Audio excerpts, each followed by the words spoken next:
ಜಿಲ್ಲಾಡಳಿತ ಜಿಲ್ಲಾ ಪಂಚಾಯತ್ ಸ್ವೀಪ್ ಸಮಿತಿ ವತಿಯಿಂದ ಬಳ್ಳಾರಿಯಲ್ಲಿ ನಿನ್ನೆ ಮತದಾನ ಜಾಗೃತಿ ಜಾಥಾ ಕಾರ್ಯಕ್ರಮ ಹಮ್ಮಿಕೊಳ್ಳಲಾಗಿತ್ತು. ಜಿಲ್ಲಾಧಿಕಾರಿ ಪ್ರಶಾಂತ್ ಕುಮಾರ್ ಸೈಕಲ್ ಜಾಥಾಗೆ ಚಾಲನೆ ನೀಡಿದರು. ಬಳಿಕ ಚುನಾವಣಾ ಪ್ರತಿಜ್ಞಾವಿಧಿ ಬೋಧಿಸಲಾಯಿತು.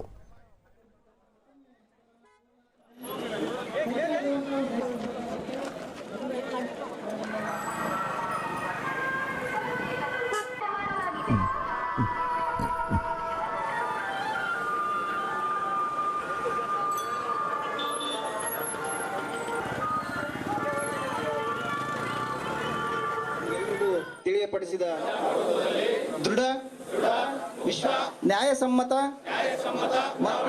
ಘನತೆಯನ್ನು ಏನು ಹೇಳ್ತೀರಿ ಸರ್? ದೂರದರ್ಶನದೊಂದಿಗೆ ಸ್ಥಳೀಯ ಶ್ರೀನಾಥ್ ಯಾವುದೇ ಆಮಿಷಕ್ಕೆ ಒಳಗಾಗದೆ ಪಾರದರ್ಶಕವಾಗಿ ಮತ ಚಲಾಯಿಸಬೇಕು ಎಂದರು. ಯಾವುದೋ ಒಂದು ಆಮಿಷಕ್ಕೆ ಒಳಗಾಗಬಾರ್ದು ಮುಖಾಂತರ ಈ ಸೈಕಲ್ ಜಾಥಾ ಮುಖಾಂತರ ನಾವು ಅವೇರ್ನೆಸ್ ಮೂಡಿಸ್ತಾ ಇದ್ದೀವಿ. ಅನಿವಾರ್ಯ ಕಾರಣ ಇದ್ದಾಗ ಇವಾಗ ಚುನಾವಣಾ ಆಯೋಗ ಎಲ್ಲ ರೀತಿಯಿಂದ ಎಲ್ಲರಿಗೂ ಅನುಕೂಲ ಮಾಡಿಕೊಟ್ಟಿದೆ. ಹಾಗಾಗಿ ಪ್ರತಿಯೊಬ್ಬರು ಬಂದು ಹೆಚ್ಚಿನ ಮಾಡಬೇಕು. ಅವಾಗೇ ನಮ್ಮ ಪ್ರಜಾಪ್ರಭುತ್ವಕ್ಕೆ ಒಂದು ವ್ಯಾಲ್ಯೂ ಬರುತ್ತೆ. ಹಾಗಾಗಿ ಪ್ರತಿಯೊಬ್ಬರೂ ಇವಾಗ 85+ ವೋಟರ್ಸ್ಗೆ ಮನೆಗೆ ಬಂದು ವೋಟ್ ಮಾಡ್ಕೊಳ್ಳುವಂಥದ್ದು, ಎಸ್ಪೆಷಲಿ ಇವಾಗ ನಮಗೆ ವಿಕಲಚೇತನರಿಗೆ ಎಸ್ಪೆಷಲಿ ಎಲ್ಲ ಇವಾಗ ಬೂತಲ್ಲಿ ಅಷ್ಟೊಂದು ಫೆಸಿಲಿಟಿ ಮಾಡಲಾಗಿದೆ.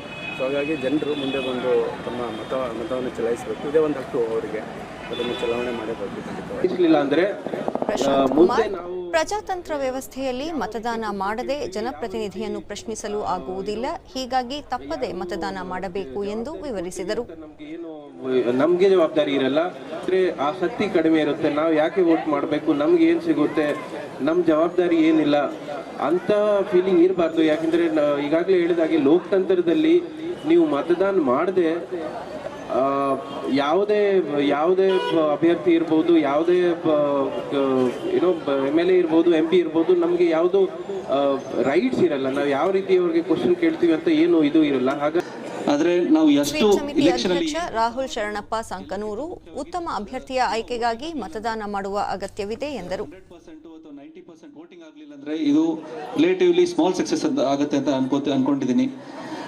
ಇನ್ನೂ ತನಕ ಕಳೆದ ವಿಧಾನಸಭೆ ಚುನಾವಣೆಯಲ್ಲಿ, ಹೋದ ವರ್ಷದ ವಿಧಾನಸಭೆ ಚುನಾವಣೆಯಲ್ಲಿ ನಾವು 76% ಅಂದರೆ 3.5% ನಾವು ವೋಟಿಂಗ್ ಪರ್ಸೆಂಟೇಜ್ ಇಂಪ್ರೂವ್ ಮಾಡಿದ್ವಿ. 68.6 ಹೋದ ಸತಿ ಲೋಕಸಭೆ ಎಲೆಕ್ಷನ್ ಅಲ್ಲಿ 68% ನಾವು ವೋಟ್ ಮಾಡಿದ್ವಿ.